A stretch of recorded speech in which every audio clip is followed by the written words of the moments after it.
অনেকে বলবেন আকসা কিতা, আকসা কিতা, আকসা কিতা, এটা তো বুঝতেছেন। আকসা হলো মসজিদে আকসা, একটা মসজিদ, মসজিদে আকসা, বাইতুল মাকদাস, বাইতুল মাকদাস পবিত্র ঘর।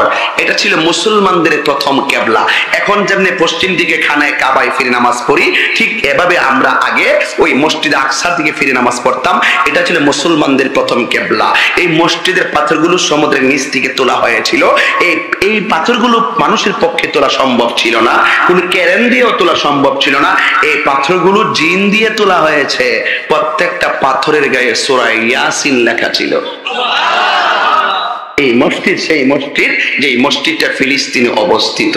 এটা এমন একটা মসজিদ যে মসজিদটা ফিলিস্তিনে অবস্থিত, এবং এই মসজিদ হলো সেই মসজিদ আল্লাহর হাবিব মেরাজে যাওয়ার সময় যেই মসজিদে 2 রাকাত নামাজ পড়ছিল। এই মসজিদের নাম হলো মসজিদে আকসা। নবী ইমামতি করছে।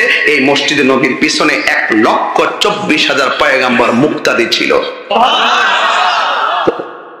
এটা কি ফিলিস্তিনের একলা কিবলা?